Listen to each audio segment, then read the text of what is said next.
Normality एक chemical wait है solution का, है ना। जैसा कि हम लोग पढ़े थे मोलालिटी और मोल फ्रैक्शन, उसी तरह से ये नॉर्मलिटी है। नॉर्मलिटी में पढ़ते हैं कि 1 लीटर सॉल्यूशन में कितना ग्राम इक्विवेलेंट सॉल्यूट का प्रेजेंट है, वही कहलाता है नॉर्मलिटी। और इसी को कहते हैं the number of gram equivalent of solute is present in 1 litre of solution is called normality. And normality को कैपिटल एन से रिप्रेजेंट करते हैं, और कैपिटल एन बराबर होता है gram equivalent of solute by volume of solution in litre, यानी solution का वॉल्यूम होना चाहिए लीटर में। लेकिन सबसे ज्यादा इसमें जो प्रॉब्लम आता है ये आता है ग्राम इक्विवेलेंट निकालने। ये हम लोग कैसे निकालेंगे ग्राम इक्विवेलेंट, उसके लिए क्या है तो गिवन वेट बटा इक्विवेलेंट वेट। तो फिर बात आ जाती है कि इक्विवेलेंट वेट कैसे निकालें। इक्विवेलेंट वेट के लिए होता है क्या तो गिवन फार्मूला वेट बटा N factor.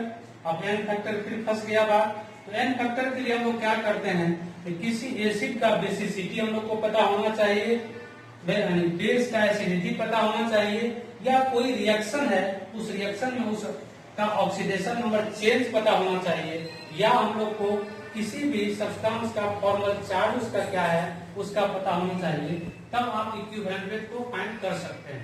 Equivalent weight find हो जाएगा तब आसान हो जाएगा ग्राम इक्विवेलेंट निकालना।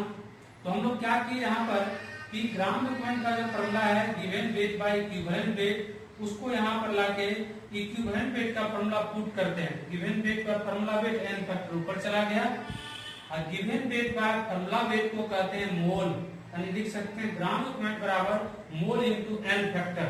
तो अगर मान लो कोई भी सब्सटेंस का मोल दिया हुआ है भी, तो जब तक उस सब्सटेंस का एन फैक्टर नहीं पता होगा तब तक ग्राम इक्विवेलेंट नहीं निकाल सकते हैं।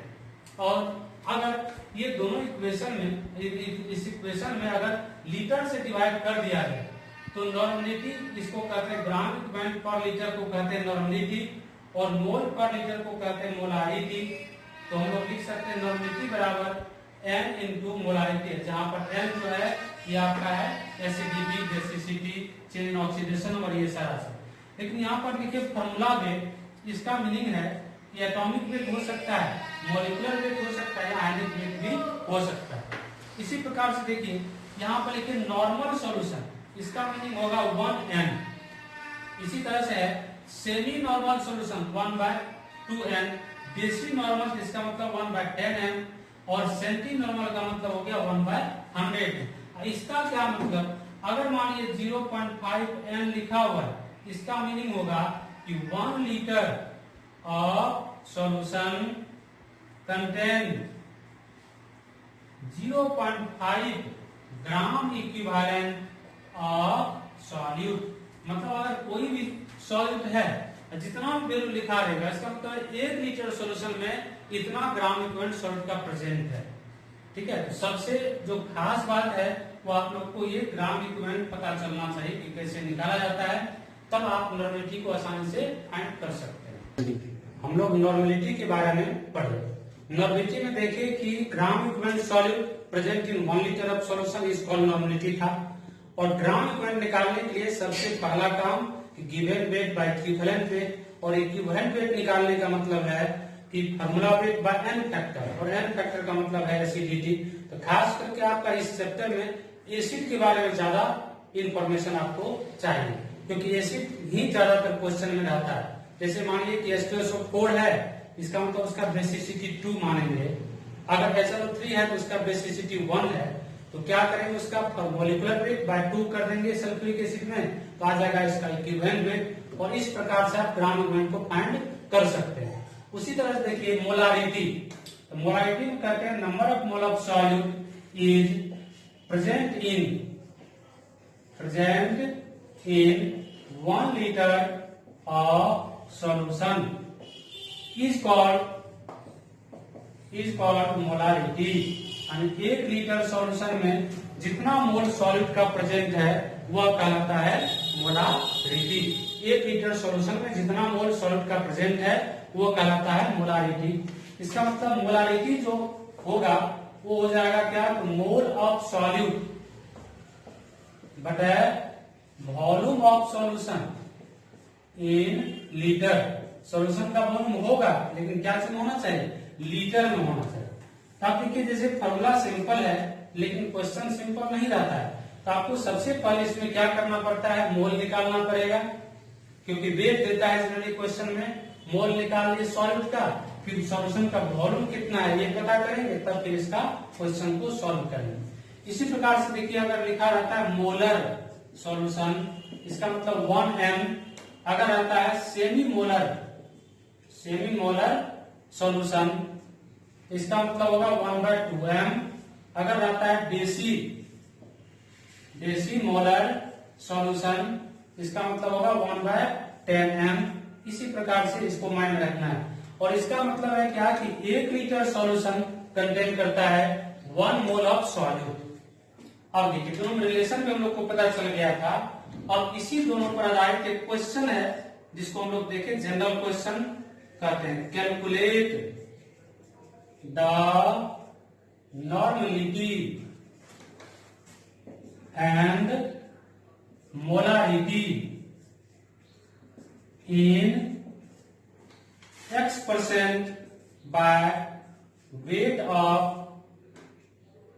salt solution and density of solution is d ग्राम पर ml। ये मानिए क्वेश्चन में लिखा हुआ होगा, ये जनरल क्वेश्चन दे रहे हैं, एनसीईआरटी में बहुत सारा इससे रिलेटेड क्वेश्चन है। तो देखेंगे क्या कि X% बाय वेट या बाय मास या मास बाय मास और डेंसिटी सॉल्यूशन का d ग्राम पर ml में दिया हो, तब हम लोग क्या करेंगे इसके लिए, इस क्वेश्चन को आसानी से कैसे बनाया जा सकता है। तो देखिए X% बाय वेट है, इसका मतलब क्या है, तो 100 ग्राम सॉल्यूशन कंटेन करता है x ग्राम सॉल्यूट। इसका मतलब हम लोग कह सकते हैं क्या, वेट ऑफ सॉल्यूशन है आपके पास 100 ग्राम, वेट ऑफ सॉल्यूट है आपके पास x ग्राम, डेंसिटी सॉल्यूशन का है d ग्राम पर ml, ये गिवन है। अब हम लोग को मोलारिटी या नॉर्मलिटी निकालने के लिए आपको चाहिए मोल और ग्राम इक्विवेलेंट, यानी नॉर्मलिटी निकालने के लिए ग्राम इक्विवेलेंट, जबकि मोलारिटी निकालने के लिए चाहिए हम लोग को मोल की संख्या। अब वॉल्यूम चाहिए सॉल्यूशन का, तो मोल निकालेंगे कैसे, हम लोग मान लेते हैं let molecular weight of solute, solute यहां पर माने हैं साल्ट को, और जब भी कभी क्वेश्चन पूछा जाएगा तो निश्चित तौर पर वो सॉल्यूट का नाम लिखा रहेगा, यूरिया सॉल्यूशन है या ग्लूकोज सॉल्यूशन है या फ्रुक्टोज सॉल्यूशन है या K2SO4 है या N2SO4 है, जो भी रहेगा वहां पर लिख दिया जाए। ये तो अननोन माने हैं, जनरल रूल बता रहे हैं। इसका मॉलिक्यूलर वेट मान लीजिए क्या Y है, and equivalent weight of salt मान लेते हैं क्या E है। तो हम लोग यहाँ पर क्या कर सकते हैं, तो निकाल सकते हैं mole of solute. Mole of solute होगा x बटे y गिवन वेट बटे मॉलिक्यूलर वेट, जबकि इक्विवेलेंट वेट ऑफ सॉल्यूट जो होगा ये होगा x बटे e गिवन वेट बटे इक्विवेलेंट वेट। ये काम कर लें, यानी एक काम हम लोग का क्लियर, और एक काम मात्र बचा वॉल्यूम ऑफ सॉल्यूशन निकालना है।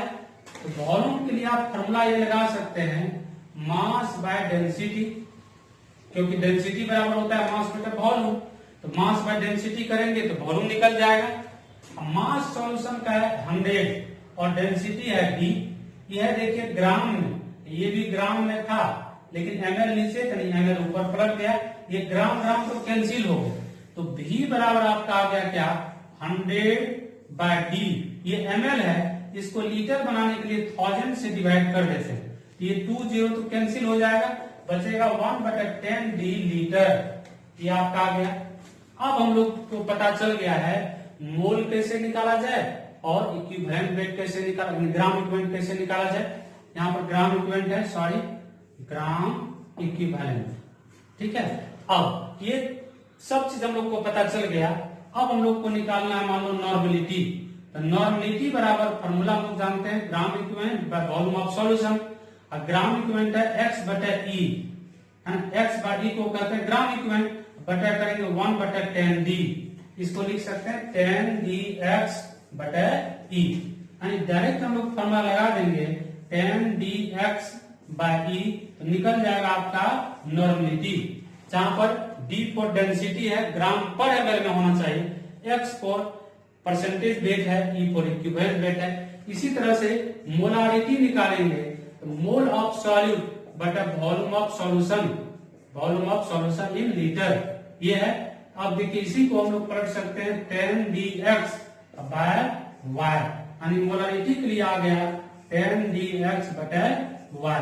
इसका मतलब क्या कि आपको डायरेक्ट ये फॉर्मूला अप्लाई करके नॉर्मलिटी और मोलारिटी को फाइंड कर सकते हैं, जबकि अगर पूरा एक्सपेरिमेंट से बनाए तो इस तरह से आपको काम करना पड़ेगा सारा के बारे में, तब आपका नॉर्मलिटी और मोलारिटी निकाल सकता है। इसी पर रिलेटेड एक एग्जांपल आपको आगे दे रहे हैं, जिसको क्या होता है देखिए।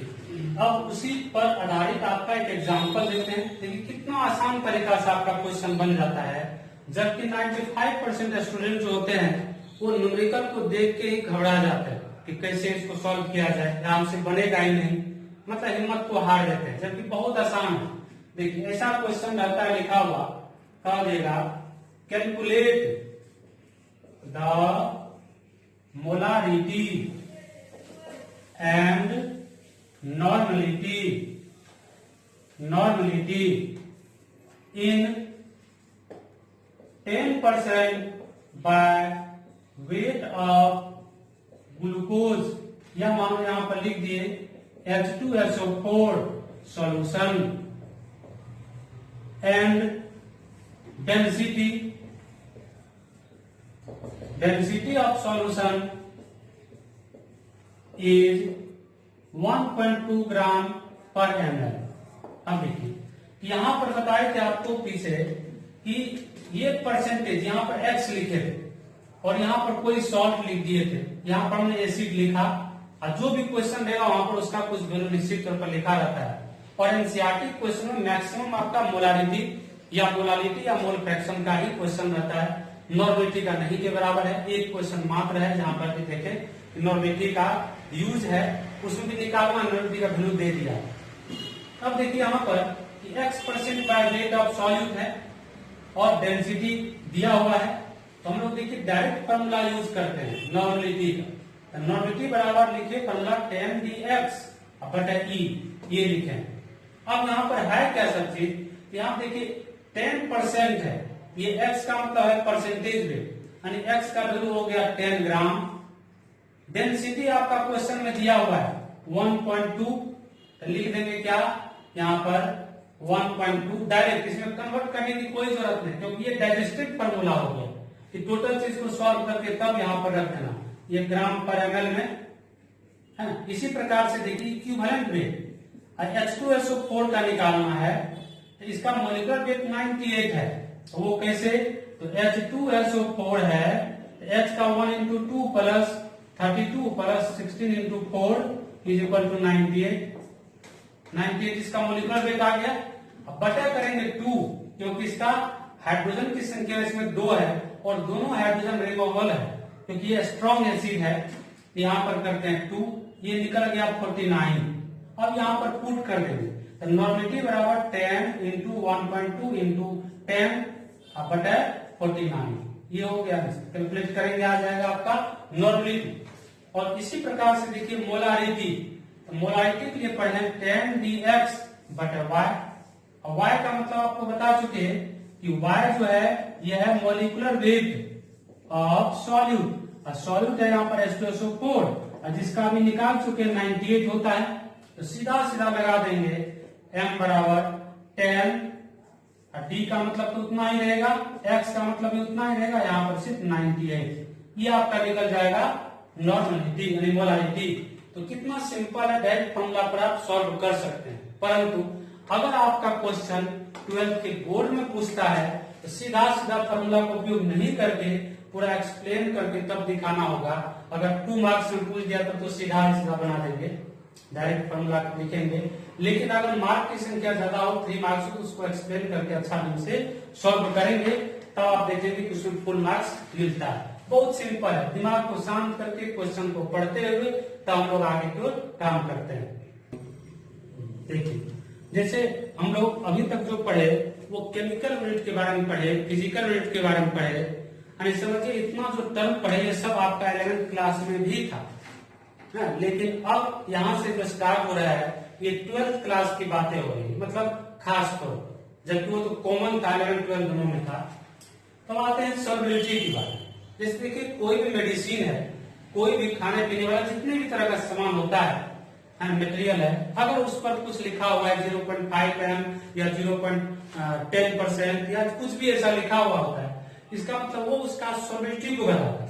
जैसे यहाँ पर कहा गया कि लाइक डिजोल्व लाइक, जो जिस प्रकार का सब्सटेंस होता है उसी प्रकार के सब्सटेंस में डिजोल्व होता है। ये नेचर का बात है, नेचुरल चीज होता है। जैसे आप हम सारा संसार में देखेंगे कि दोस्त भी लोग उसी को बनाता है जो लाइक हो, जो उसके समान हो, उस तरह के मित्र को बना लेता है। उसी तरह से यहाँ पर केमिस्ट्री भी करता है कि लाइक डिजोल्व लाइक, अगर ऑर्गेनिक मटेरियल है तो ऑर्गेनिक सॉल्वेंट में डिजोल्व होता है, जबकि इनऑर्गेनिक मटेरियल जो होता है वाटर में डिजोल्व होता है।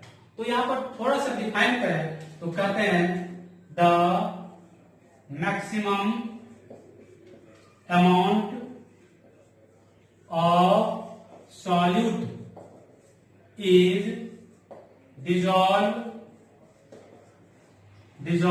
in a specific amount of solvent at a particular temperature is called solubility। मतलब यहाँ पर है कि स्पेसिफिक अमाउंट होना चाहिए सॉल्वेंट का। स्पेसिफिक मतलब जिसे देखेंगे जितने भी तरह का यूनिट हम लोग यूज करते हैं तो सॉल्वेंट कभी लीटर तो कभी ग्राम में, तो इस तरह से इसी कारण से इसका नाम है specific amount of solvent eight a particular temperature. जैसे आप देखेंगे जो सॉल्ट है, सॉल्ट आपको बहुत ही कम टेम्परेचर पर उसमें डिजोल्व हो जाता है, नहीं देंगे रूम टेम्परेचर पर भी डिजोल्व हो जाता है। जबकि शुगर को अगर मिलाते हैं तो वो क्या होता है, टेम्परेचर थोड़ा सा बढ़ाना पड़ता है या उसको 2-4 बार फेरना पड़ता है तब डिजोल्व होता है। तो मतलब एक विशेष टेम्परेचर, खास टेम्परेचर पर जो सब्सटेंस सॉल्वेंट में डिजोल्व हो जाए वह उसका कहलाता है सॉल्युबिलिटी। जैसे हम लोग देखते हैं कि अगर वाटर में सॉल्ट को मिलाएंगे इजी में भी मिल जाता है, जबकि अगर वाटर में सॉल्ट को अगर वायर में मिलाएंगे तो इनसॉल्युबल होता है। जैसे मान लीजिए सॉल्ट है, सॉल्ट मतलब NaCl है, इसको हम लोग वायर में मिला दें, मस्टर्ड वायर या कस्टर्ड वायर या कोई भी वायर, इसमें कहते हैं क्या इनसॉल्युबल है, सॉल्युबल नहीं हो। जबकि यहीं पर यही सेम चीज है, सॉल्ट है प्लस वाटर कर देंगे, ये क्या हो जाएगा, सॉल्युबल हो जाता है, यानी घुल जाता है निश्चित तौर पर। तो इस कारण से हम लोग कहते हैं आखिर ये सॉल्युबल या इनसॉल्युबल क्यों होता है। तो हम लोग देखते हैं जो दो सब्सटेंस के बीच में इंट्रैक्शन का फोर्स होता है तो निश्चित तौर पर डिजोल्व हो जाए, लेकिन जिसमें इंट्रैक्शन का फोर्स नहीं है, रिपल्सिव फोर्स ज्यादा हो तो निश्चित तौर पर डिजोल्व नहीं होता है। लेकिन आप देखेंगे कि कुछ खास ऑर्गेनिक कंपोनेंट भी होता है जो वाटर में डिजोल्व हो जाता है। जैसे आप देखते हैं अल्कोहल को वाटर में डिजोल्व होते हुए या एसिड को वाटर में डिजोल्व होते हुए, तो उसका वजह है कि हाइड्रोक्सिल मूलक जो होता है, हाइड्रोक्सिल ग्रुप जो होता है, हाइड्रोक्सी ग्रुप, उसके वजह से, क्योंकि हाइड्रोजन बॉन्ड का फॉर्मेशन हो जाता है, इस वजह से उसमें डिजोल्व हो सकता है। जबकि वहीं पर देखते हैं अगर हायर मॉलिक्यूल्स हो अल्कोहल का तो वो डिजोल्व नहीं हो पाता है, क्योंकि वो फिजिकल स्टेट उसका चेंज होना शुरू हो जाता है। अब इसी पर आधारित हम लोग कुछ और भी काम करेंगे। जैसे देखेंगे कि इसमें कौन कौन सा फैक्टर है जो सॉल्युबिलिटी को अफेक्ट करता है। उसमें देखते हैं कंसंट्रेशन है, टेम्परेचर है, प्रेशर है, खास तौर पर ये 3। तो कंसंट्रेशन के आधार पर सॉल्यूशन को डिफरेंट पार्ट में बांटते हैं, जैसे सैचुरेटेड सॉल्यूशन, अनसैचुरेटेड और सुपर सैचुरेटेड सॉल्यूशन, ये 3 प्रकार का है। इसको हम लोग